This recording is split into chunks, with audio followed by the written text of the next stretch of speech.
রাঙামাটি বাংলাদেশের পাহাড়ের রানী নামে পরিচিত। এটি চট্টগ্রাম বিভাগের একটি জেলা যা পাহাড়, লেক, ঝর্ণা ও পাহাড়ি সংস্কৃতির জন্য সারা দেশেই জনপ্রিয়। রাঙামাটি জেলার প্রাণকেন্দ্র হল কাপ্তাই লেক।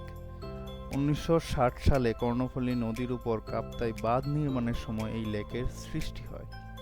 লেকটি রাঙামাটি জেলার অর্ধেক জায়গা জুড়ে বিস্তৃত, যার আয়তন প্রায় 725 বর্গ কিলোমিটার। চারিপাশে পাহাড় আর নীল জলরাশির সাথে আজ আপনাদের নিয়ে যাব লুকিয়ে থাকা দুটি ঝর্ণার সন্ধানে, যার একটি হলো মুপচ্ছড়া ঝর্ণা আর অন্যটি হলো নকাটা ঝর্ণা। ঢাকা থেকে শুরু করে ট্রেকিংয়ের পুরো যাত্রা আপনাদের সাথে শেয়ার করব। আশা করি ভিডিওটা আপনারা শেষ পর্যন্ত দেখবেন।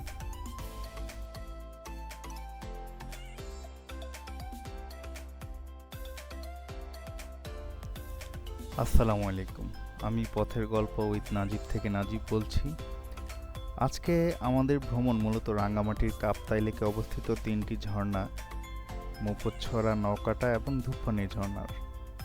আমাদের এই ভ্রমণের যাত্রা শুরু হচ্ছে ঢাকার সায়দাবাদ থেকে। আমরা মূলত প্রায় 45 জনের একটি গ্রুপ নিয়ে এই ভ্রমণে রওনা হচ্ছি, যা কেবিটি অর্থাৎ খুঁজি বাংলাদেশ ট্রাভেলার্স গ্রুপ থেকে আয়োজন করা হয়েছে। ওরা পুরো বাংলাদেশে বিভিন্ন স্পটে প্রতিনিয়ত ট্যুরের আয়োজন করে থাকে। আমি ডেসক্রিপশনে তাদের ফেসবুক গ্রুপের লিংক দিয়ে দিব।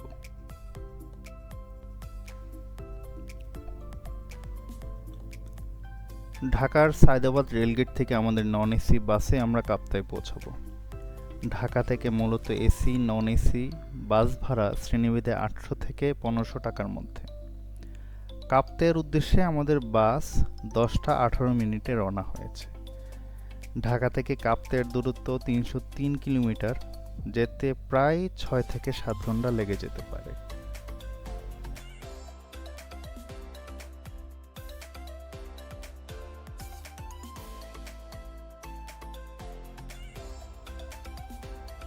আকাশের সুন্দর চাঁদের সাথে কুমিল্লার বুড়িচং খন্দকার ফুড গ্যালারিতে আমাদের প্রথম যাত্রা বিরতি হয়। আপনারা চাইলে নাস্তা বা রাতের খাবার এখান থেকে খেয়ে নিতে পারেন। হাইওয়ে হোটেলে যেহেতু দাম তুলনামূলক বেশি, তাই দাম জেনে অর্ডার করলেই ভালো হয়।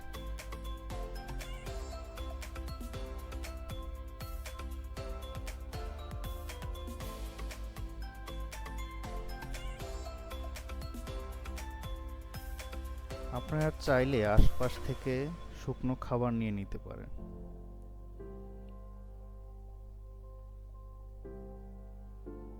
এখানে প্রায় 20 মিনিটের যাত্রা বিরতি শেষে আমাদের বাস আবার রওনা হলো।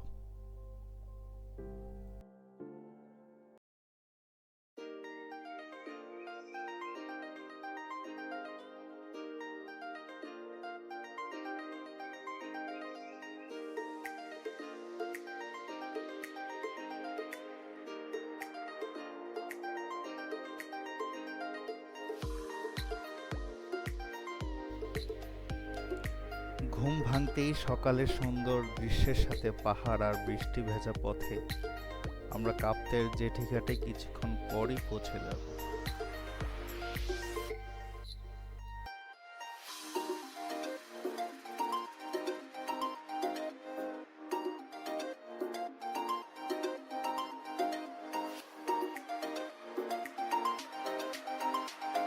আমরা 6:30টার দিকে কাপ্তাই জেটিঘাটে এসে পৌঁছলাম। আমার পিছনেই এই যে দেখা যাচ্ছে বোটগুলা, সেগুলোর উদ্দেশ্যে আমরা কিছুক্ষণ পরেই সকালের নাস্তা ছেড়ে বিলাইছড়ির উদ্দেশ্যে চলে যাব।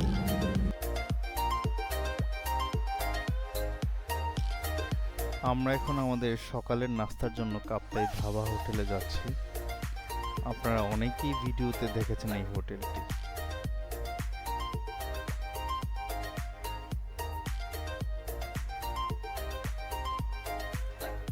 আমরা আজকে এখানে নিয়েছি খিচুড়ি ডিম।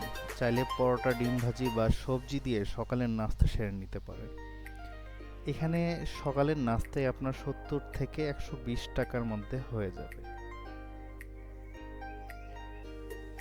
নাস্তার ফাঁকি দিয়ে আমরা আকাশে রংধনুর দেখা পেয়েছিলাম। খুবই সুন্দর লাগছিল এই মুহূর্তটা আমাদের সবার।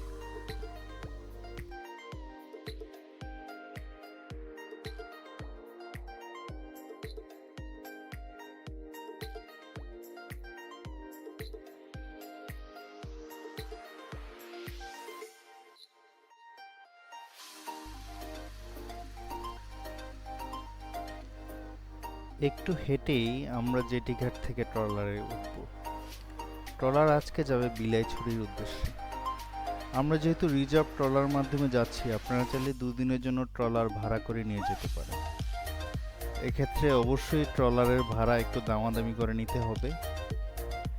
বলে রাখা ভালো, আপনারা যদি রিজার্ভ ট্রলার ভাড়া করতে চান এক্ষেত্রে ভাড়া পড়বে 1500 থেকে 8000 টাকার মতো, যা ট্রলারের সাইজ এবং আপনার যাত্রা কতদিন হবে তার উপর নির্ভর করবে।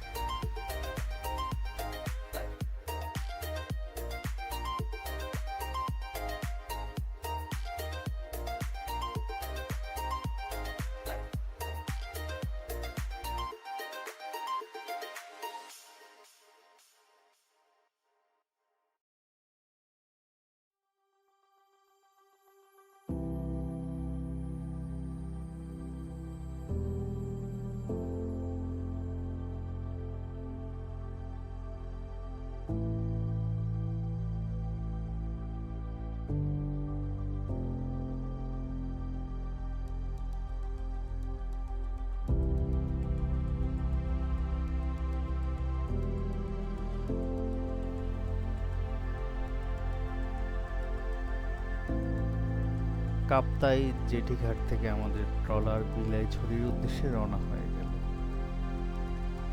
এখান থেকে বিলাইছড়ি যেতে সময় লাগবে 2 ঘন্টার মতো। তবে এই সময়টুকু আপনাদের একটু বোরিং হতে দিবে না এই কাপ্তাই লেকের সৌন্দর্য। মাঝে মাঝে পাহাড়, গাছ, আকাশ ও মেঘের মিলন সাথে এত সুন্দর প্রকৃতি আপনাকে প্রতিনিয়ত বিমোহিত করবে।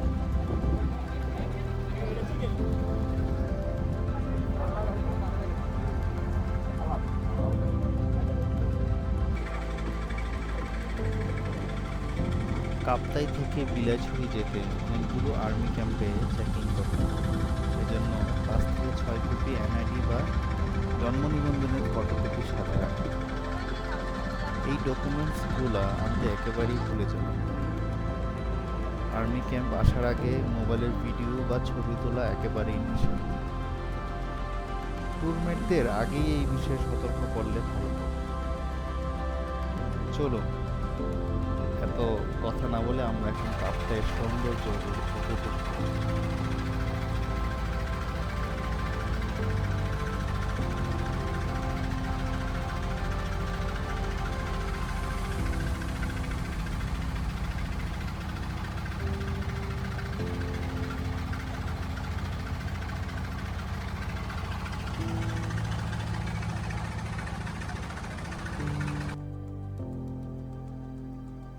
কাপ্তাইয়ের সৌন্দর্য উপভোগ করতে করতে আমরা চলে এলাম বিলাইছড়ির পাহাড়ি এলাকায়। এই এলাকাটি মূলত কাপ্তাই লেকের পাশেই অবস্থিত। আমরা এখন সকলে মিলে যাচ্ছি আমাদের আগেই বুকিং করা রিসোর্টের দিকে, স্বপ্ন বিলাস রিসোর্ট।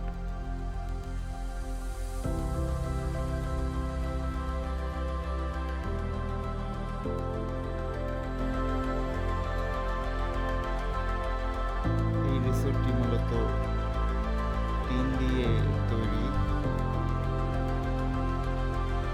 দোতলা বিশিষ্ট। এখানে বিভিন্ন ক্যাটাগরি রুম রয়েছে, 5 জনের, 4 জনের, 3 জনের, 2 জনের। তো আপনারা আসার আগে অবশ্যই কয়জন আসবেন, কয় রুম নেবেন এভাবে ক্লিয়ার করে নেবেন।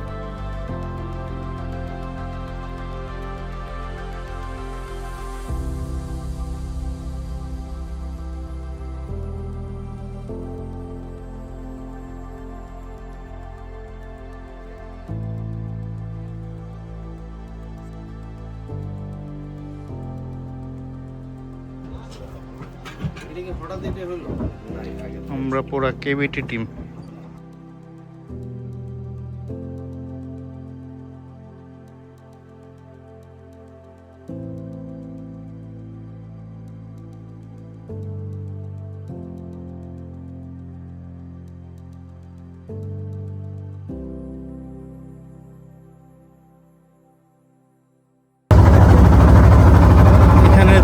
দেখতে দেখতে বারবার আল্লাহর এই অপরূপ সৃষ্টির প্রশংসা করতেই হবে। এই যে দেখুন আমার পিছনের দৃশ্য।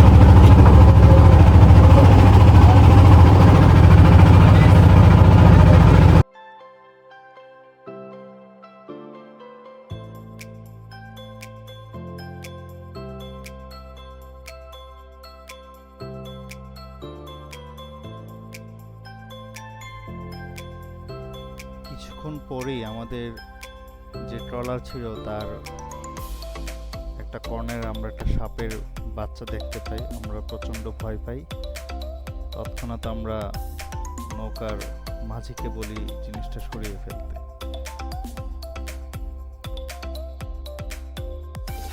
বোট থেকে নামার 3-4 মিনিট পরেই আমরা সামনে এসেছি। এই যে দেখতে পাচ্ছেন, এই জায়গা থেকে আমাদের গাইড নেওয়া হবে, প্রতি 10 জনে একজন করে গাইড। সেই গাইডের মাধ্যমে আমরা নৌকাটা এবং মুপচ্ছড়া ঝর্ণা ট্রেল করে আসবো।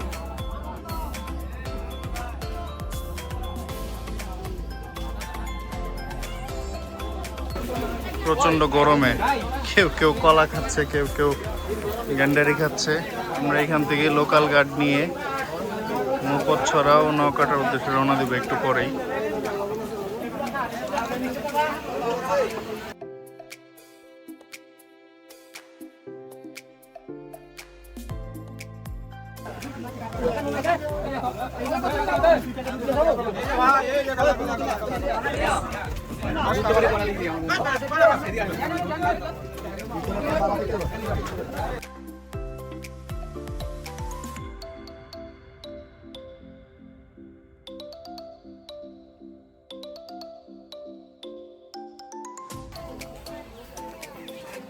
আমাদের এই অপরূপ দৃশ্যের ট্রেল শুরু।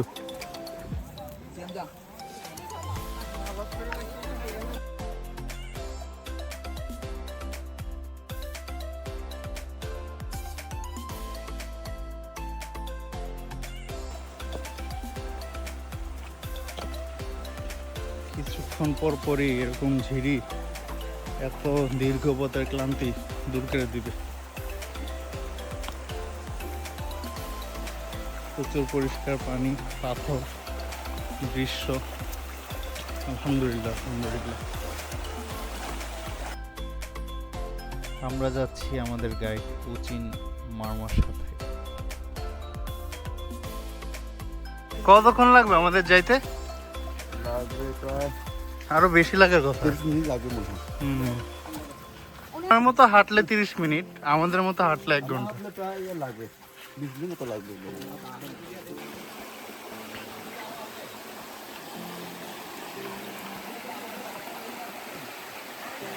অসংখ্য ছোট ছোট ঝিরি দেখতে দেখতে আমরা ঝর্ণার দিকে আগাচ্ছি। আমাদের গাইড আমাদের মাঝখানে আছে। এখানে প্রত্যেক 10 জন মানুষের জন্য একজন করে গাইড দিতে হয়। আমরা যেহেতু প্রায় 40 জনের মতো আসছি, আমরা 4 জন গাইড নিয়ে আমরা যাচ্ছি। অনেকক্ষণ হাঁটার পর এখানে কিছু একটা রাস্তা পেয়েছি, উঠতে হবে। একটু সাবধানে উঠবেন, কারণ এখানে খুবই কাদা, মানুষ ভিজে পায়ে হাঁটাতে এখানে পানি পানি হয়ে গেছে। চেষ্টা করবেন একটু সাইড দিয়ে হাঁটার, আর দিয়ে পড়লে আরো বেশি ব্যথা পাবেন।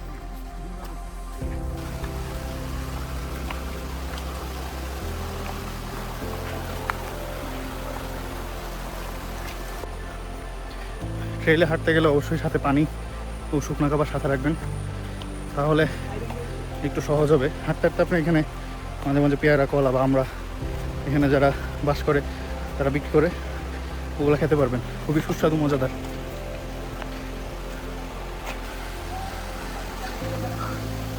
আমরা ঝর্ণার ঠিক কাছাকাছি এসে পড়েছি।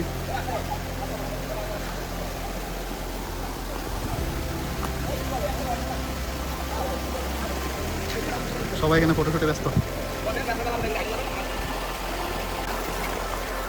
খুবই পিচ্ছিল পাথর, চেষ্টা করুন পাথরের মাঝখান দিয়ে পা ফেলে হাঁটতে, তাহলে সুবিধা হবে।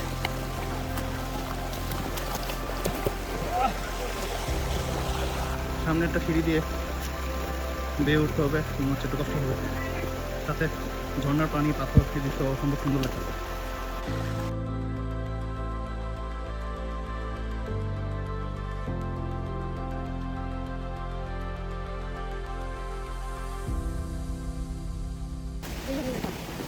পাশে দিয়া দেখা যাচ্ছে খাত, তো সাবধানে উঠবেন যারাই উঠেন।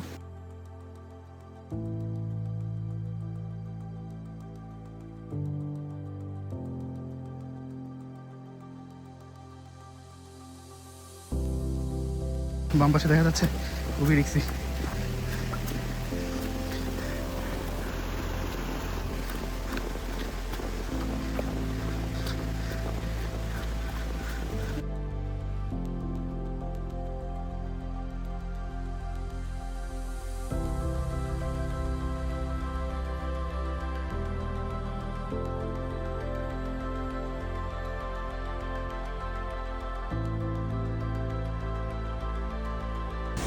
ঝিরি ঝর্ণা দুটোরই আওয়াজ পাচ্ছি আমরা সামনে থেকে। যারা ট্রেকিংয়ে আসবেন অবশ্যই একটু প্রস্তুতি নিয়ে আসবেন, ইংল্যান্ড জুতা, সাথে পানি এবং সাথে বাদাম বা খেজুর এগুলো নিয়ে আসবেন।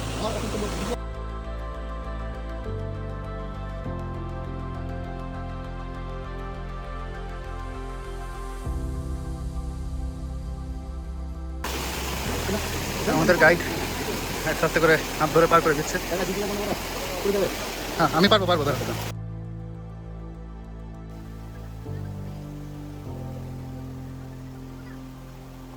আসবো তো।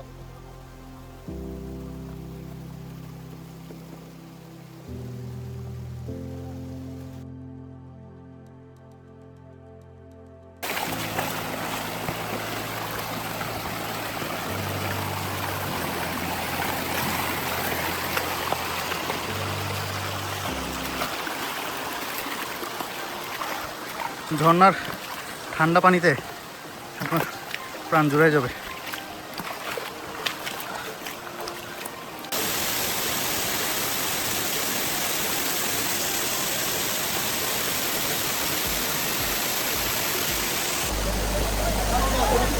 দীর্ঘ ট্রেকিং শেষ করে আমরা চলে এসেছি মুকোছড়া ঝর্ণা। আল্লাহর রহমতে অসম্ভব সুন্দর একটি ঝর্ণা, আর চোখে না দেখলে আপনি বিশ্বাস করতে পারবেন না।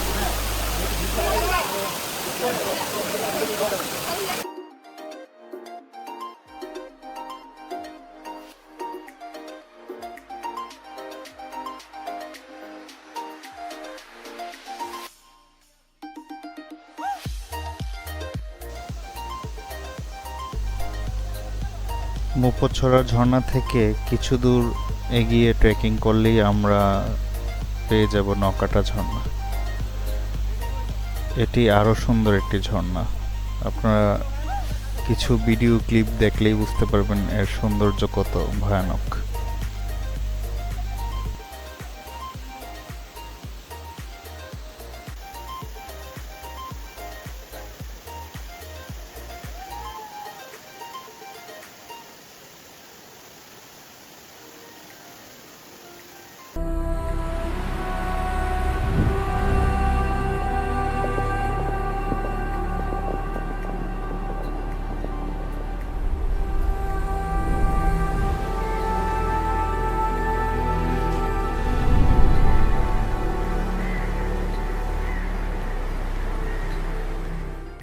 আমরা মুকোছড়া ঝর্ণা, নকাটা ঝর্ণার ট্রেল শেষ করে বিকেলের দিকে প্রায় সন্ধ্যা হয়ে গেছে। আমরা বোটে যাচ্ছি। এখানে খুবই কাদা, দেখতেই পাচ্ছেন আকাশটা অনেক মেঘলা, যে কোনো মতো বৃষ্টি আসতে পারে। তো এই দেখেন কাদার অবস্থা। এই কাদা দিয়ে আপনাদের ঝর্ণায় যেতে হবে এবং অবশ্যই সাবধানে হাঁটবেন, কারণ ওখানে অনেক পিচ্ছিল, অনেক উঁচু নিচু জায়গা, অনেক ভয়ঙ্কর জায়গা আছে যেগুলোতে একটু এদিক সেদিক ফেলে বড় কোনো অ্যাক্সিডেন্ট হয়ে যেতে পারে। ওকে, আজকে আমাদের ধূপপানি মুকোছড়া ঝর্ণা, নকাটা ঝর্ণার ট্রেইল মধ্যে আমরা মুকোছড়া নকাটা শেষ করলাম। কালকে ভোর সকালে আমরা ধূপপানির উদ্দেশ্যে রওনা হব। সেই সময় পর্যন্ত আল্লাহ হাফেজ।